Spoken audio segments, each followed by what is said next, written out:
Welcome back to another exciting edition of the Pointless Exercise Podcast. It's Thursday. Should have a guest. I've been too lazy lately to book guests, which is bad, but I'll start doing it again, I promise. If nothing else, it keeps me from talking to myself. Well, it keeps me from talking to myself as often. I guess that's more like it. So anyway, we got a few fun surprises for you today. Anyway, a couple of weeks ago, we started doing the podcast with the video on. So sorry for that. You have to look at us. The plan for now is to do the Tuesday night ones with Praz and Oleg live. So you can join in, you can send us questions, you can make fun of us, or you can just wait until we shove it onto the feed and you get it like normal. The Dave Brown ones, the time fluctuates so much that we're just going to record those. And we'll see what happens with the other ones. Anyway, we do have a few things I want to talk about on this one, which is nice. Otherwise, what the hell are we doing? The All-Star break ends on Friday. Cubs host the red-hot Red Sox. And are clinging to a one-game lead in the NL Central. It's terrifying. What if the Brewers pass them? Brewers have been playing out of their freaking minds for like a month. And, maybe you can do that for a whole year, but they can't. Cubs just need to keep winning games at the pace they're on. They'll be fine. And if they're not, then they'll just end up in a wild card spot where they won't have a home game. And regardless, they'll probably spend 2 games in the playoffs again anyway. So does it make that big a difference? It doesn't. However, they could make themselves a more formidable playoff foe if they make some trades. And our old buddy Bruce Levine has been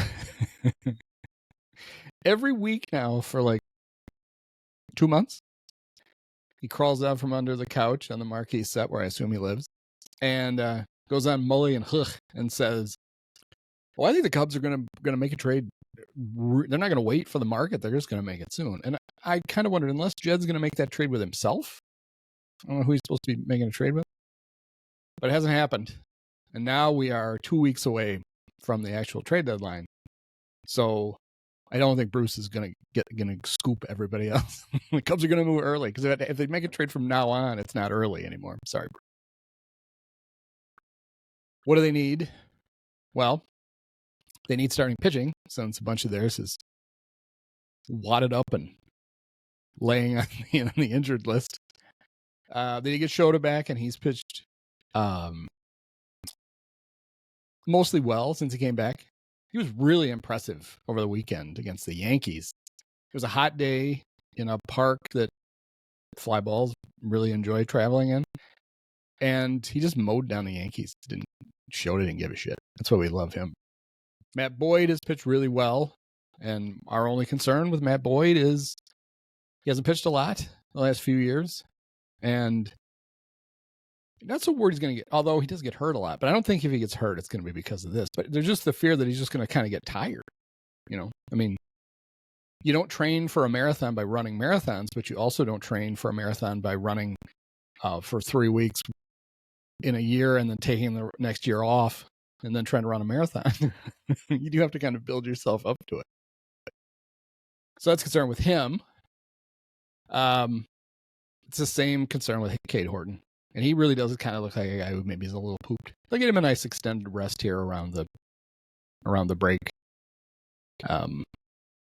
He's been mostly really impressive. And you'd like to, get something out of him in the second half. Hopefully they will. He's the kind of guy I wonder if it would help if they simply put him in the bullpen for a little while.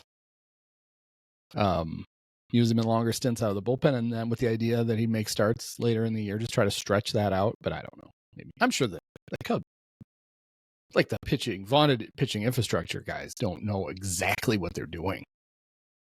Yeah, maybe they don't.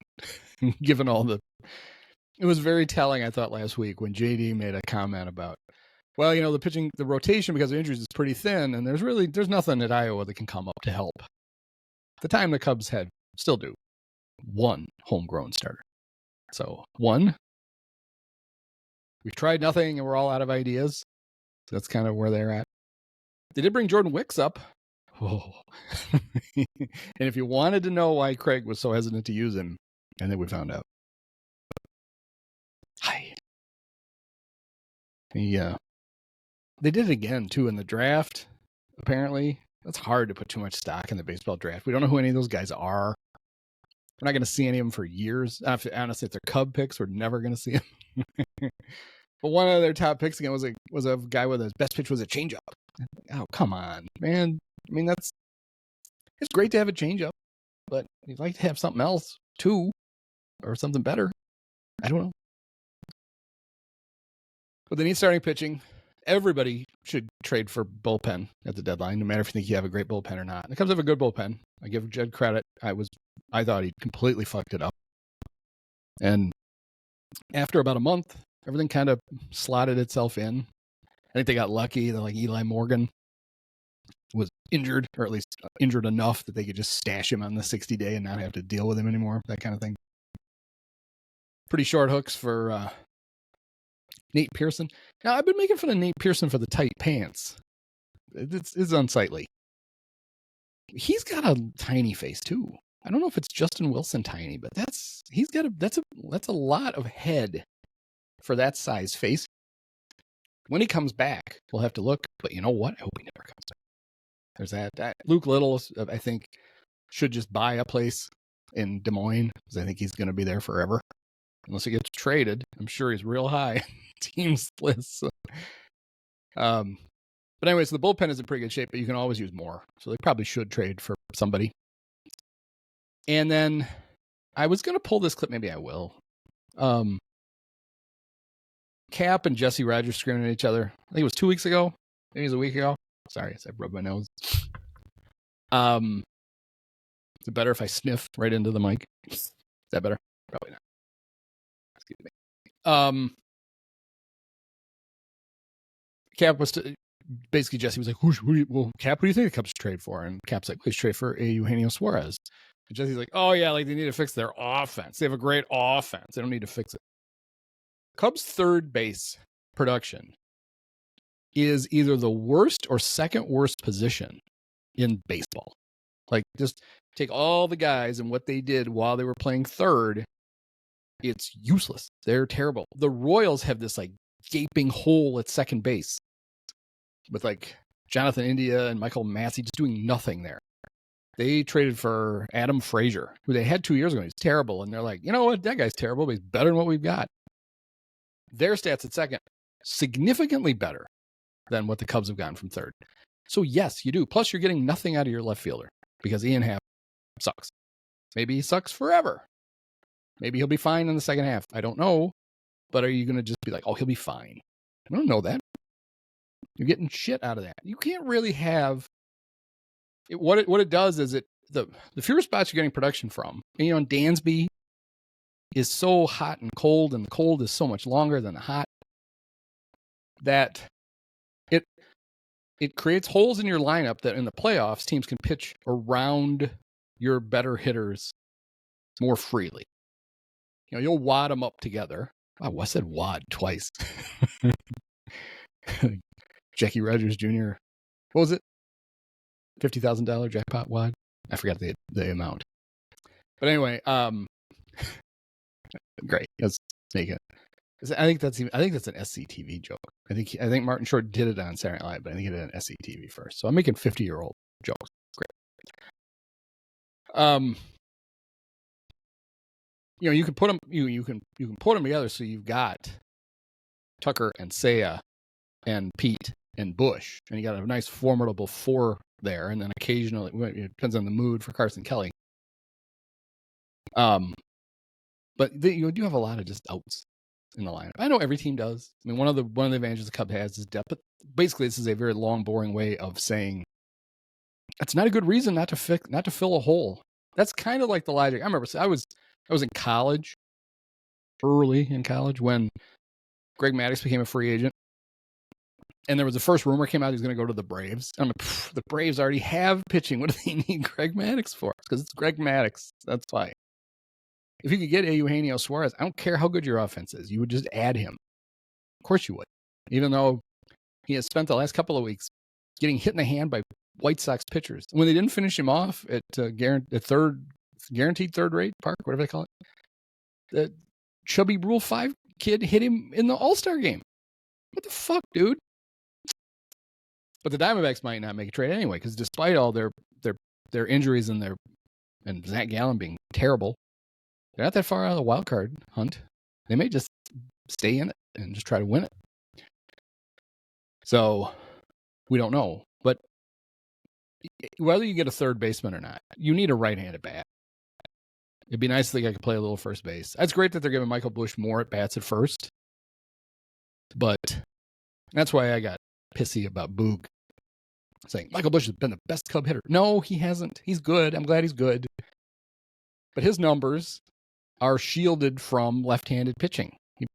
They're terrible against him, but he doesn't really face him that much. And then you look at Kyle Tucker's numbers and say, well, Kyle's facing everybody. He's better. You watch the games, right? I know you take long stretches off, but you still watch. Michael Busch not a better hitter than Kyle Tucker. And I don't mind if a guy throws that out once. Boog, I think, said 4 days in a row. Like, he's trying to make it a thing. It's not a thing. It's just not. But they need a right-handed bat who's not Justin Turner. Justin Turner underbite or whatever. We just don't need it. So who might their targets be? Well, we've heard the Sandy Alcantara stuff forever. And then he made a couple of really nice starts in a row against bad teams. You're like, oh, he's fixed. And then he made 2 starts against decent teams, and no, he's not fixed. He's a guy that if the Marlins were going to sell low on, no, you'd probably go after, even if he's not going to help you that much this year, because he's been really good. It's the first year back from Tommy John is weird, and he could very well just be really good again next year.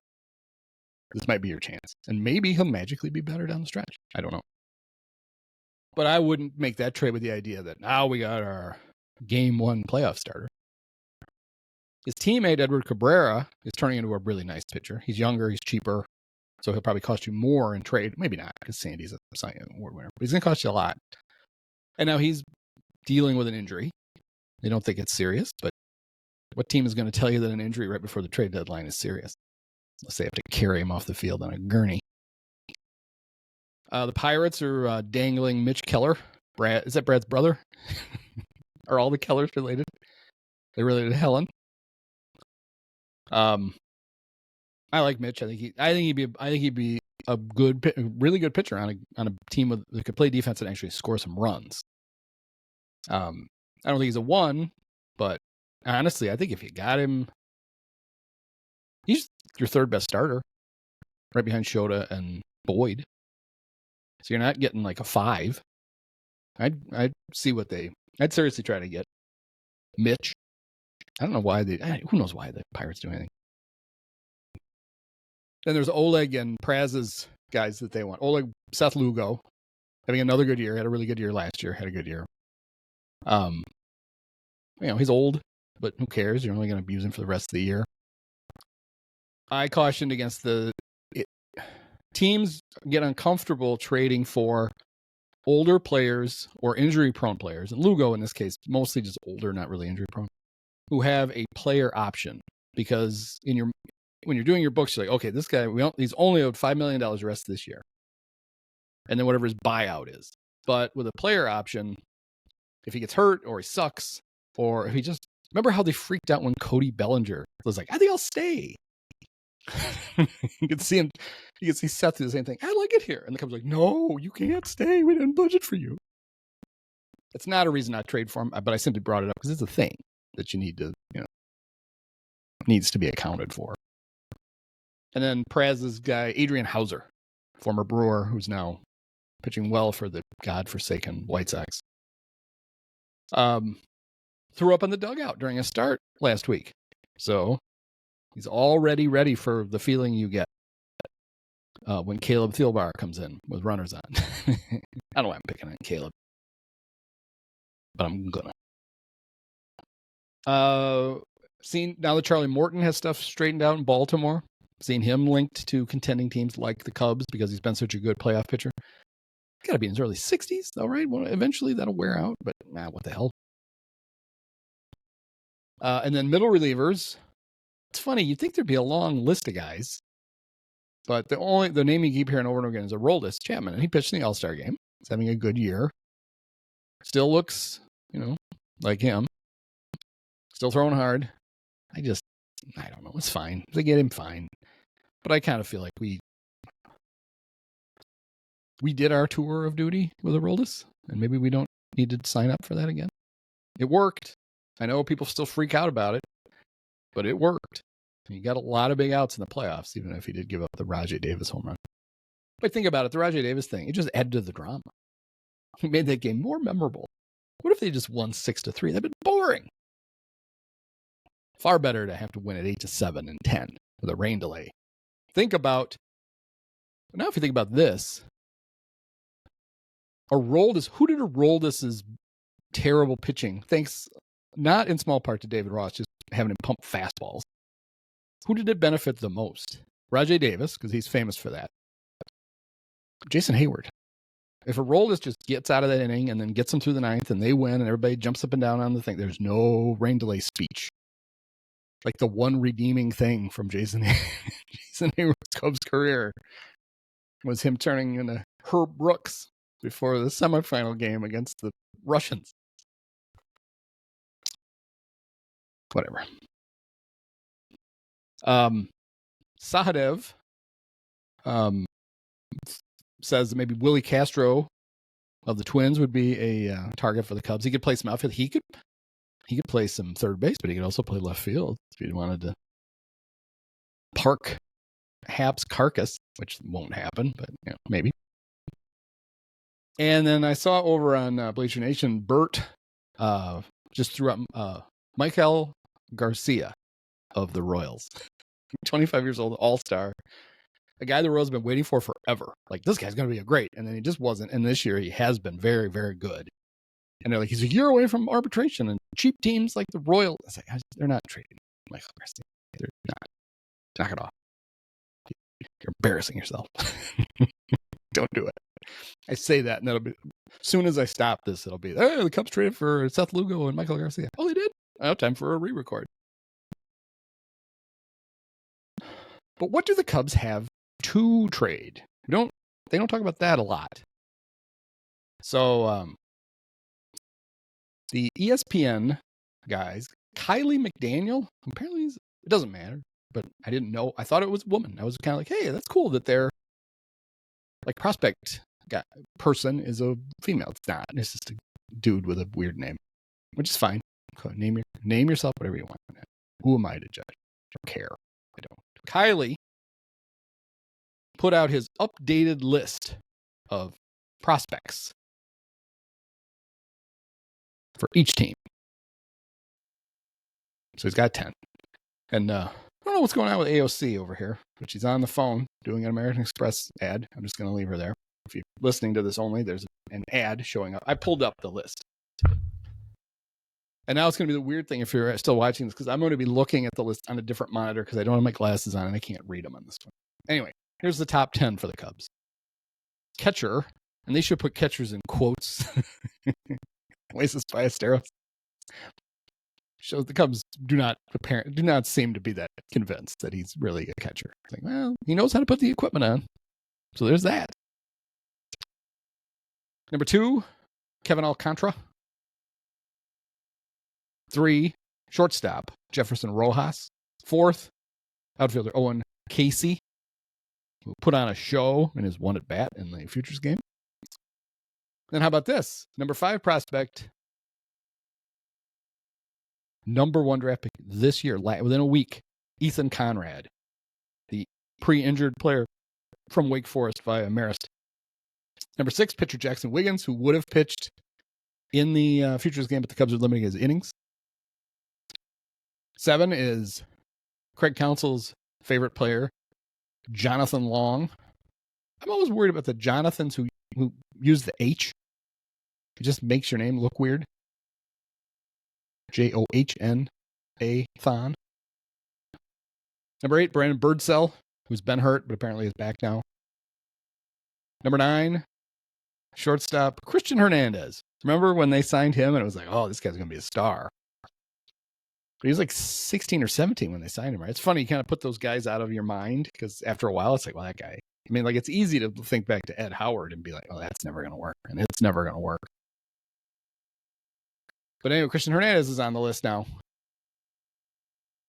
At shortstop. And then Josiah Sharthorn. Nope. I'm being told it's Hartshorn. I like Sharthorn better, especially if he was a pitcher. He's not. He's a left fielder. Also picked the other day in the draft. So those are your guys. Now, obviously, there's organizational depth. I can't imagine they're going to trade anybody off the big league roster unless somebody makes them an offer they can't refuse for Vidal Brujan. So this is pretty much these 10 and some guys, anybody in your top 30, really. They're your ammo, right, for making these kinds of trades. So when we look at the shopping list and we're like, oh, we want one of these and one of these and one of these, this is the wallet over here. And it seems a little thin.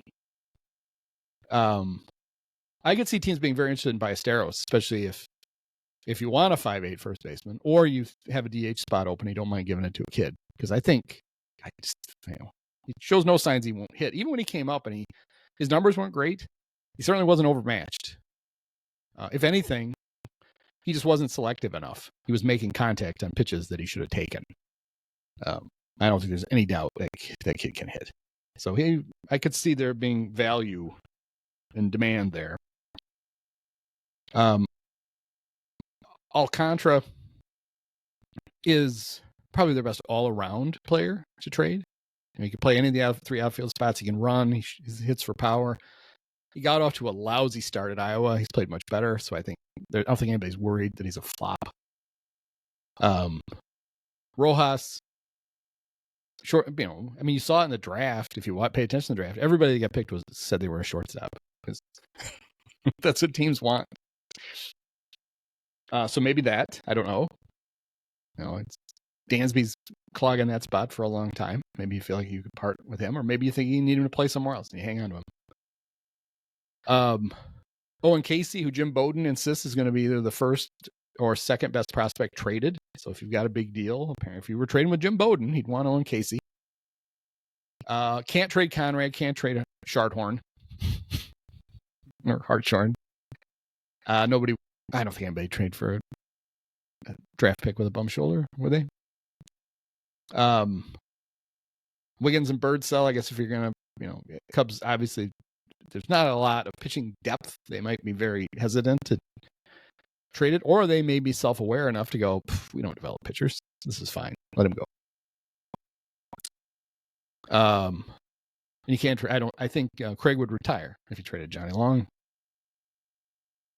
So, I don't know. You think there's enough in here? I don't know. What are you asking me for? I guess I asked me. This is for the prospect perverts to tell us if this is too much. But this is, the kind of thing the Cubs are going to have to trade.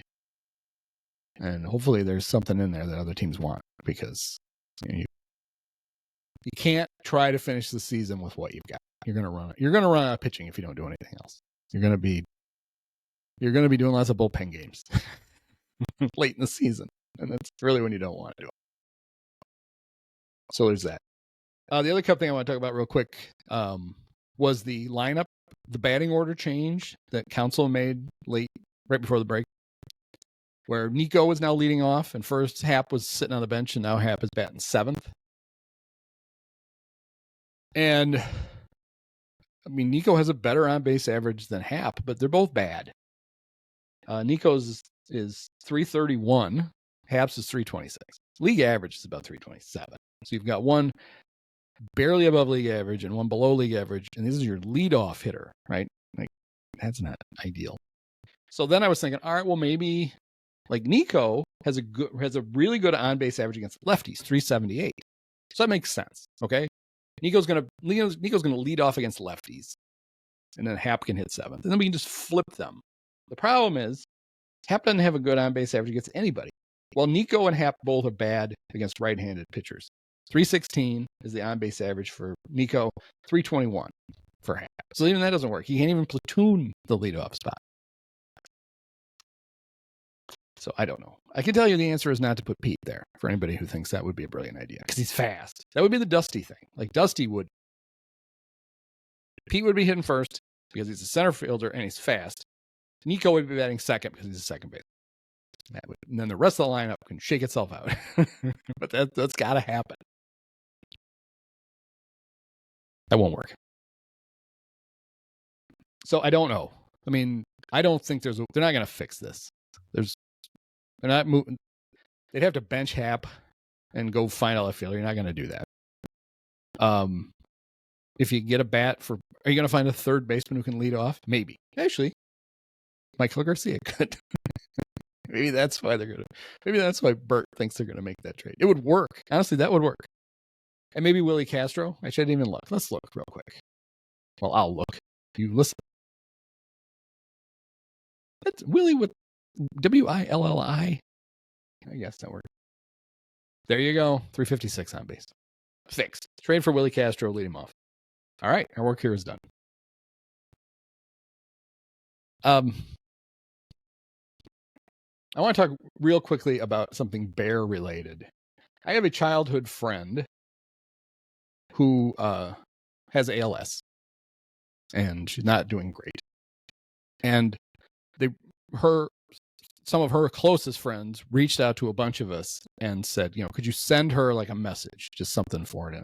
And one of the things they suggested was you could do like a cheer for one of her favorite teams, like the Cubs or the Bears. And I was like, no, I'm not doing that. Like, I'll be happy to do something, but I'm not going to put pom-poms on and do it.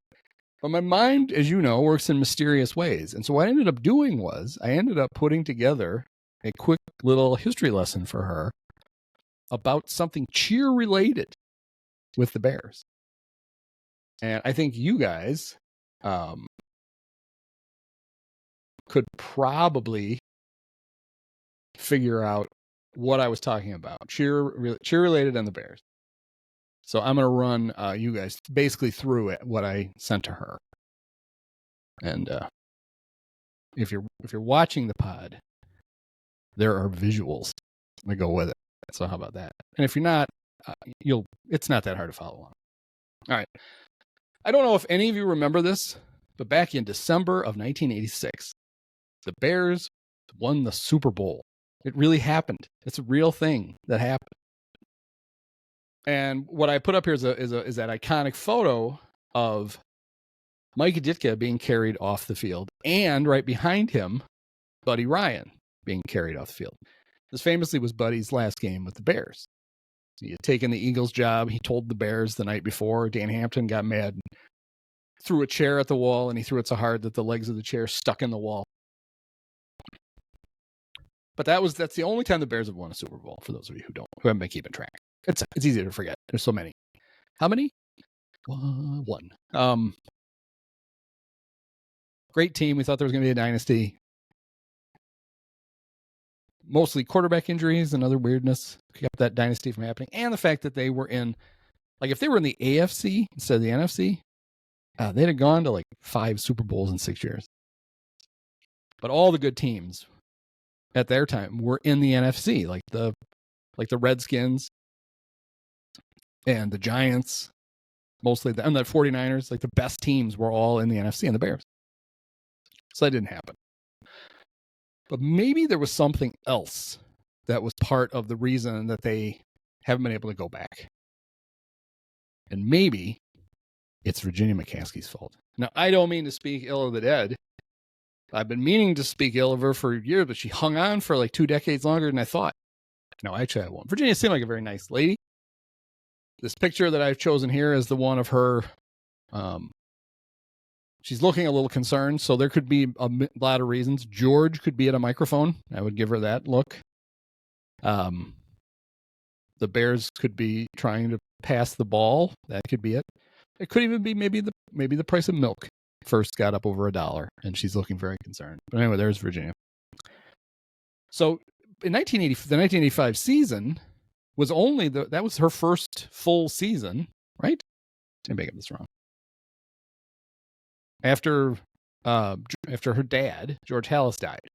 If that's not the first, it was she'd just become owner. And she decided after the Super Bowl she was going to make her stamp on the organization. And what she did was she got rid of the Honey Bears. The Bears had cheerleaders back then. And most famously, they the bunch of them ended up in Chicago Mayor Harold Washington's office. And they did a video shoot there, and he was holding up the "We're number one" finger, and he was yelling, "Give him the finger!" Yeah, he did the same thing at the parade. But anyway, if you're looking at the picture of the '85 Honey Bears, a lot of hairspray. The hairspray budget was enormous, and that might have really been why Virginia's like, we just can't afford this. Plus, there was probably a huge hole over the ozone layer over Soldier Field. Or it could have been that Virginia's like, nobody sexier than me gets to strut around on the sidelines. Ed was a little too titillated by the Honey Bears, and her shiftless lounge singer husband, she was worried about him, and she got rid of the Honey Bears. Bears haven't had cheerleaders since. Haven't won a Super Bowl since. Is it a coincidence? I don't know. The only other factor you could think of is they've also 40 years of terrible quarterbacking, with occasional glimpses of, a Jay Cutler drive here or there. I guess a Jay Cutler season here or there. Like 3 games of Jim Miller before he flunked a steroid test. 1 game from Mitch against Tampa when he threw 5 touchdown passes. Otherwise, pretty bad. And for those of you who can't see the collage, I just randomly picked Jim Miller trying to recover a fumble, Matt Barkley being sacked, Cordell, Chad Hutchinson, Mitch gloomily walking off the field, and the great Cade McNown. Jesus, what a bunch. And then I didn't even have room for Rick Meyer or Moses Moreno or Henry Burris or Craig Krenzel, Danny Werfel, Shane Matthews. Why all the Spurrier Gator quarterbacks? I don't.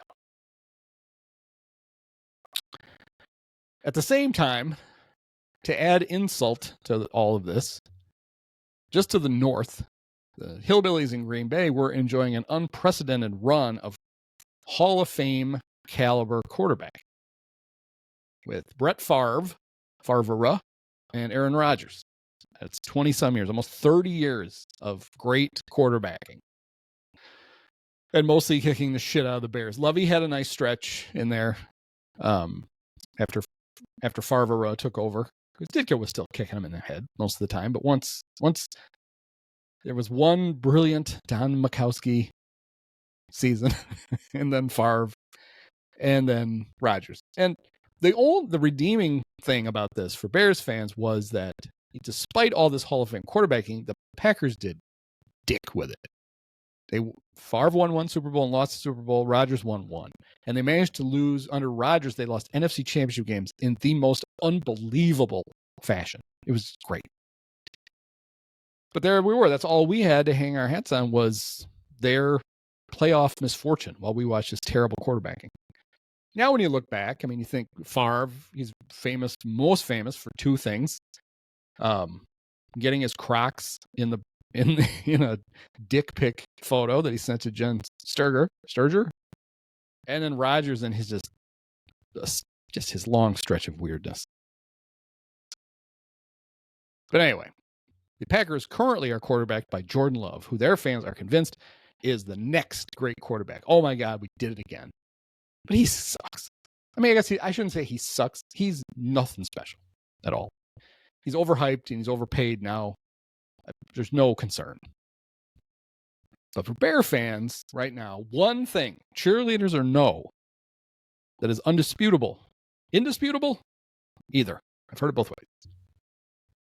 As we sit here right now on July the 17th, 2025, only one quarterback in the NFL has won a game at Lambeau Field in 2025. Did I say that twice? Say it again so you can clip this. Only one quarterback has won a game at Lambeau Field in 2025, and it's Caleb Williams. So, suck it, Packers. Now, what this has to do with the curse of the cheerleaders, I don't know. I just know the cheerleaders not likely to come back. Although, if they're going to come back, she's gone, Virginia's gone, and Kevin Warren looks like a guy who would enjoy a good cheerleader, so maybe. But I don't think so. So anyway, that was the quick history lesson that I gave my friend in lieu of me going rah rah sis boom ba, and I have a feeling she enjoyed that more. All right, the last thing I'm going to do here is pretty visual.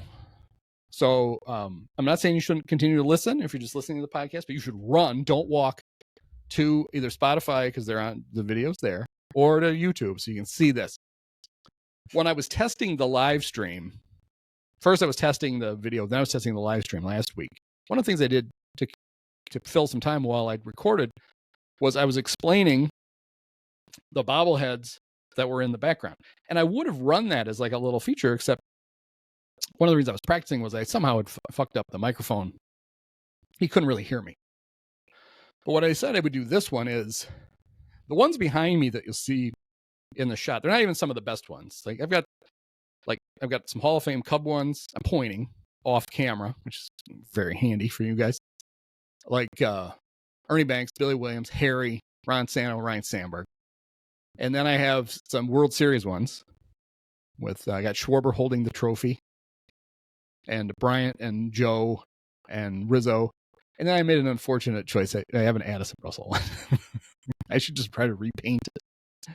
But anyway, some of the best ones are off camera because they don't fit well in the lit up bookcases behind me. So there's some kind of random stuff back there. But as I was doing this, I realized there's a shelf that's weird in this basement.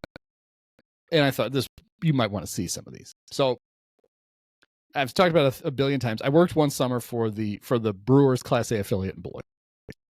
And so I have friends who are Brewer fans because of that. And so I have, how many do I have? 1, 2, 3, 4, 5. I have 6 Brewers bobbleheads. I don't hate the Brewers the way I hate like the Cardinals. Mostly I don't think there's really a rivalry there. Although I guess if they catch the Cubs again, maybe it'll start to be one. But I'm not really worried about it. But because that's why my friends would like some of these I got myself, and then some of my friends just gave me. Like, I got 2. Do you want one?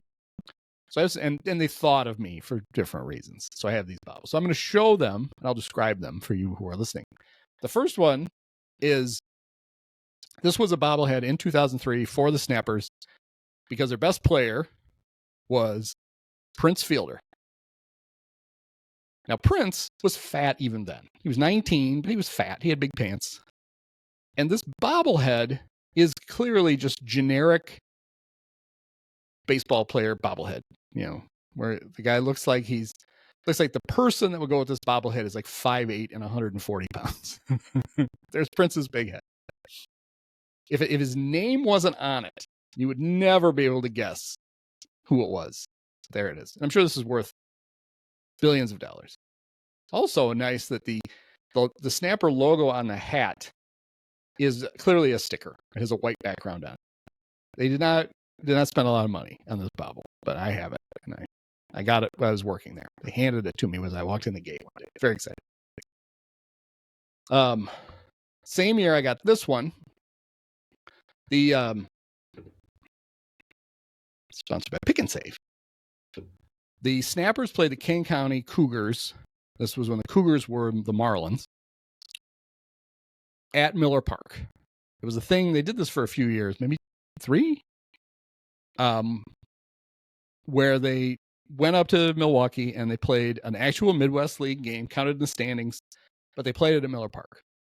And there's a couple of interesting things about this. So it was cool because those of us who worked for the Snappers, we did our same jobs in Milwaukee.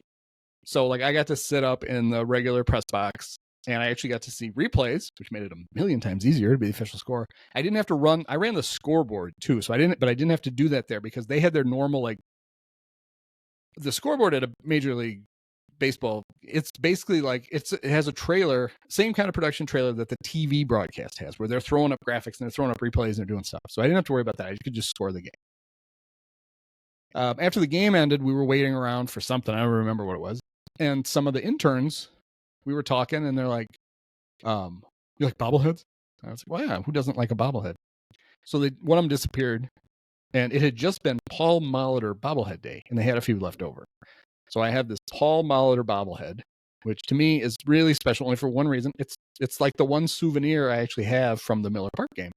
Now, the interesting thing, this one, the Snappers didn't have numbers on their backs, so or names on their back. They didn't have numbers. They were too poor. They couldn't afford numbers. No, they couldn't afford names on the back. So Prince doesn't have it. But that's why. Although this cheap bobblehead, they wouldn't have put those on there. And there's the Molitor one. The interesting thing about this game was they had now the Brewers were bad, and Brewer fans were very excited about Prince Fielder coming up, and then Ricky Weeks had just joined the Snappers, and Tony Gwynn Jr. was there, and then Manny Parra, who's one of the hotshot pitching prospect. Tom Wilhelmsen was in the bullpen, and so Tom pitched really well for the Snappers that year. I think he got promoted to Nashville the next year, and then he kind of disappeared, and then he came back. I remember thinking, I wonder what happened to him, but he got hurt. Turns out, Tom got addicted to heroin, kicked heroin, and then came back as a Mariner. Who knew? Anyway, so fans in Milwaukee were kind of were intrigued, and so they got 14,100 fans came to this game, which was more than most of the Brewer games were getting, and it was the Midwest League record, the attendance record. So the Snappers were very excited about it. And then the very next home game that the Kane County Cougars played, they broke the attendance record by 1. And we all knew it was bullshit. They just, what was it? 14,106? Oh, you know what? We had 14,107 today. Snapper front office people were not very happy about that. So, it's minor league baseball. It's the kind of stuff you get excited about. So one of my buddies went up there, and there was a Cub, one of my all-time favorites, who had gone to play for the Brewers. And when they had his bobblehead day, he gave me one. So I have this Aramis Ramirez Brewers, good old number 16, Brewers bobblehead, which looks absolutely nothing like Aramis. I don't know who it does look like. Boy, I don't know. Maybe Denzel Washington. I don't know. It could be. Is it a Hollywood bobblehead that they put a hat on? Who's that? That doesn't matter. Is this a Ramos Ramirez? Yes. Yes, it is. I got this one. I just like having that. Now we get to the good ones. Why this is a thing, I don't know. But my friend just walked into my office one day, handed me the box, and walked out. And he was laughing as he walked out. So this was during the height of Game of Thrones. And the Brewers gave out a King Bernie bobblehead. This is Bernie the Brewer with his big flaming porn stash sitting atop the Iron Throne. Why? I don't know. He's got a crown. He's got a sword. He's wearing a skirt, I think. It looks like he's got Velcro shoes on. In Westeros, is that where they invented Velcro? King Bernie. And this wonderful Iron Throne, which is actually kind of well done. Anyway, there it is. Why? That same year, they did bobbleheads for the sausages. I think it's because they added, which one did they add? They've always had the hot dog, the Italian, the Polish, and what was the other one? They added the chorizo. Although I don't remember what am I forgetting? Brat, Polish, hot dog, Italian, okay, and chorizo. They added chorizo. I think the year they added chorizo, they decided we're going to do bobbleheads for all of them. And so I got the Italian, which is actually a really good bobblehead. And I just noticed it's got, I think some of Bud's special sauce got spilled on top of the Italian. I'm a little concerned. By the way, they still call it Bud's special sauce. It's Worcestershire and ketchup. That's all it is. It is good if you're going to put something red on your hot dog. Actually, it's really good on on a brat or on Polish. Although you should have mustard on your brat. So go for the Polish. Use Bud's special sauce on it. Looks like we spilled a little. Got this, then in anticipation. It's going to be cool. I'm going to get the other 4, and then I'm going to have them all lined up. It's the only one he gave me. Apparently he decided, I like these. I'm going to sell them on eBay instead. Which is fine. They were free. And then this one, which I will never get rid of. It's my most treasured bobblehead, I think. The most ridiculous one the most ridiculous bobblehead that a team can make. And I know that the Orioles had one of these for David Rubenstein. It's the owner bobblehead. But this one with the Brewers, not just the owner, interim commissioner for life, Alan H. Bud Selig. And there he is. Look at that fucking dork. It's objectively a very good bobblehead. It looks like Bud. It has the terrible haircut. We found out he got his haircut almost every day. He would have a hot dog and a haircut every day? I don't know. Just so strange. He's got the black sport coat and the gray pants. He's got the red tie. I like where the tie actually goes down. It's a nice detail. The tie goes down over the belt a little bit. He's got his terrible glasses and his weird overbite. And there he is. Bud Selig. Do you have any other friends who have a Bud Selig bobblehead? No, you don't. Just me. So there you go. Should I have a contest and give away the Bud Selig bobblehead to the winner? No, because I want to keep it forever. I can't wait to get my Tobe Manford bobblehead. Bruce Levine could work up that for me. That would be good. Anyway, so I thought I will periodically, during these boring solo podcasts, I will break out the memorabilia and you can get it. One thing that's irritating to me is I got these cool neon lights for the Cubs and the Bears. I'm tilting the camera now for those of you who can actually see it. And you can't tell on the monitor on the camera, you can't tell that that's the Cub one. It's like the crawling bear, just the head. It's actually nice. Oh well. So much for set design. So there you have it. All right. Well, not a bad way to kill off the All-Star break by going over people the Cubs could trade for, trying to figure out what the fuck to do with the leadoff hitter, getting a half-assed history lesson about Virginia cursing the Bears by getting rid of the cheerleaders, and then some worthless Brewer bobbleheads that I have. Oh, there you go.